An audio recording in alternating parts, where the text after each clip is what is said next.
안녕하세요 여러분, 로마 순찬입니다. 오늘도 바티칸에 나와봤는데요.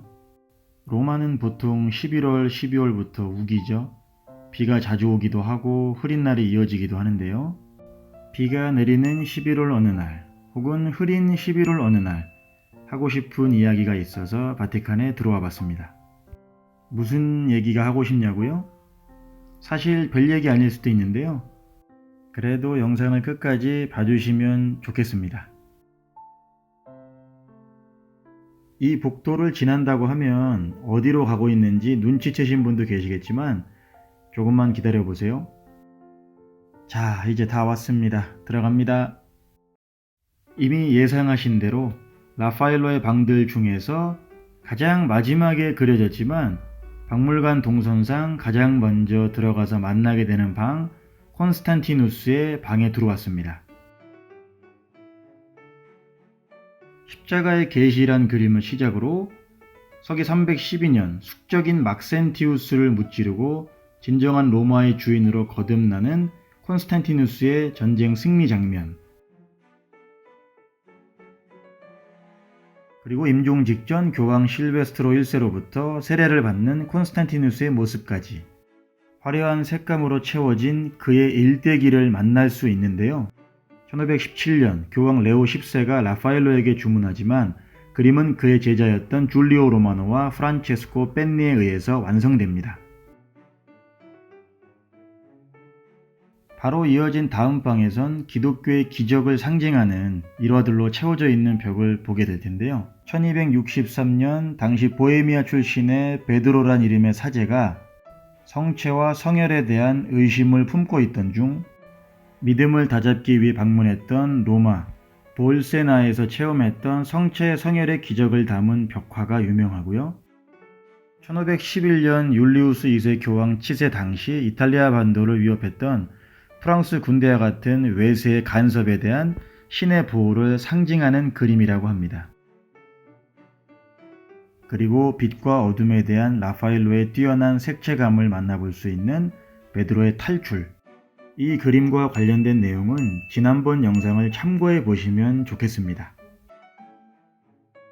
그리고 이 방마저 통과하게 되면 세 번째 방인 서명의 방으로 들어가게 되는데요.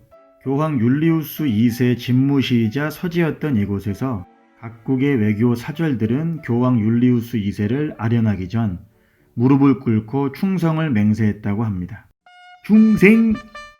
라파엘로가 로마에 처음 당도한 1508년부터 교황 율리우스 2세의 명령으로 시작된 벽화들은 각각 신학과 문학, 그리고 철학과 정의를 상징하는 벽으로 그려졌습니다. 그 당시 피에트로 페루지노나 루카 시뇨렐리 같은 라파엘로의 스승들도 들어와 있었고, 소도마와 같은 동년배 예술가들도 교황의 부름을 받고 작업을 진행하고 있었지만, 이 중요한 방의 4개의 벽화는 당시 로마에서 무명이나 다름없었던 라파엘로에게 맡겨집니다. 라파엘로는 세간의 우려를 불식시키고 교황 율리우스 2세의 대단한 만족을 끌어내게 되는데요. 오늘날에도 율리우스 2세를 기쁘게 만들었던 아름다운 벽화들을 사방에서 직접 눈으로 확인할 수 있습니다. 그리고 더 이상의 설명이 필요 없는 바티칸과 라파엘로를 대표하는 걸작이죠. 바로 아테네 학당입니다.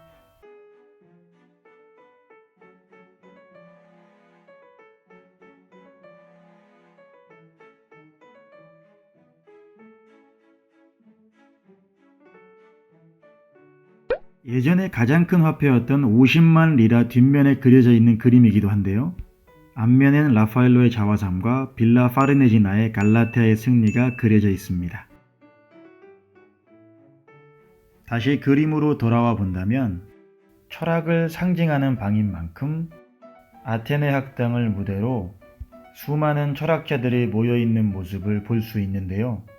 대칭과 비례를 이상으로 삼고 있는 르네상스 회화의 표본이라 할 만합니다.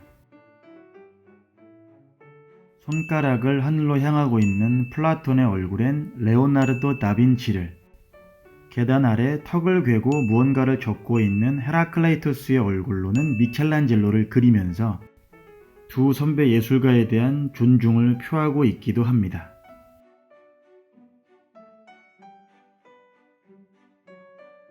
그림 속에 등장하는 모든 사람이 다 누구인지 정확히 밝혀지진 않았지만 식당 왼편 아래에서부터 올라가다 보면 피타고라스, 아베로와 뗄라우게, 파르메니데 등을 만날 수가 있고요.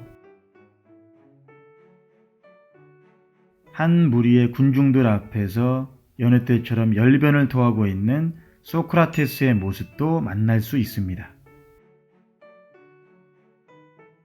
그리고 반대편인 우측 하단으로부터 올라가다 보면 기하학자이자 수학자인 유클리드의 모습, 프톨레마이오스와 조로아스터 등의 모습을 확인할 수 있는데요. 오른쪽 구석에서 그림을 보고 있을 사람들과 눈을 마주치고 있는 라파엘로의 얼굴도 찾을 수 있습니다. 그런데 그림 속에서 묘하게도 눈에 띄지 않는 건 아니지만 보통 관람하는 사람들의 큰 주목을 받지 못하는 두 명의 모습이 보이는데요. 사람들에게 소외된 두 사람. 저는 오늘 저 두 사람에 대한 이야기를 전해보려고 합니다. 재미있게도 그림의 중심 인물도 아니고 특정한 철학자의 모습을 한 것도 아닌 이 두 남자의 관심을 가진 사람이 있었는데요. 그는 바로 미국 LA에 정착한 에스토니아 출신의 이민자 가정에서 태어나 조르조 데 키리코 등의 회화의 영향을 받아 화가이자 음악가로 활동을 하고 있는 마크 코스탑이라는 남자였습니다. 그는 아테네 학당 속 이 두 남자를 주인공으로 자신만의 작품을 탄생시키는데요. 바로 이런 모습의 강렬한 이미지로 바꾸고 Use Your Illusion이란 제목을 붙입니다. 그러던 어느 날 같은 LA 출신의 전설적인 메탈 밴드 건즈 앤 로지즈의 엑슬 로즈가 우연히 마크 코스타비의 작품을 보게 되었는데요. 그의 작품이 매우 마음에 들었던 엑슬 로즈는 나머지 멤버들을 설득을 해서 1991년 그들이 발매했던 세 번째 스튜디오 앨범에 작품 제목과 동일한 Use Your Illusion이란 이름을 붙입니다. 같은 날 Use Your Illusion 1, 2 이렇게 두 장으로 발매된 그들의 앨범에는 Don't Cry나 Knocking on Heaven's Door, 노벤버 레인 같은 명곡들을 수록하고 있는데요. 지금까지 수백만 장이 팔린 메가 히트 앨범으로 기억되고 있습니다. 한국에서도 매년 11월만 되면 라디오에서 어김없이 흘러나오는 노래 중에 하나가 바로 이 노벤버 레인인데요. 저는 이 이야기를 알고 난 다음부터 이 노래를 들을 때마다 자연스럽게 라파엘로의 아테네 학당이 떠오릅니다. 저는 굉장히 흥미로웠는데 여러분들은 어떠신가요? 이런 르네상스의 걸작들이 상업적인 용도로 사용되는 사례가 또 있을까 생각해 봤는데요. 쉽게 떠오르진 않더라고요. 뒤로의 그림들을 와인 에티켓으로 사용하는 와인 메이커 정도? 혹시 재미있는 에피소드 아시는 분들은 댓글로 알려주세요. 마지막으로 박물관을 나오기 전에 회화관에서 그의 37세 유작인 그리스도의 변형과 젊은 시절 걸작들을 보면서 비록 그는 짧은 생을 살고 하늘로 올라갔지만 그가 남긴 유산들은 오늘날까지 굳건히 남아 원본으로 혹은 다양한 분야로의 영감의 원촌으로 사랑받고 있다는 것에 저는 이것이야말로 진정 메디치가 바라고 피렌체와 이탈리아가 갈구했던 르네상스 문화의 핵심이지 않을까라는 혼자만의 생각을 해봤습니다. 라파엘로도 하늘에서 본다면 흡족해 하지 않을까요?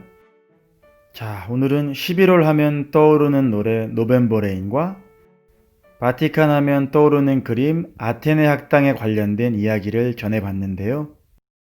재미있게 시청하셨기를 바라면서 영상이 유익했다면 구독과 좋아요, 알람 설정 부탁드리고요. 댓글로도 소통해주세요. 다음에도 흥미로운 영상으로 찾아오겠습니다. 감사합니다. Grazie tutti.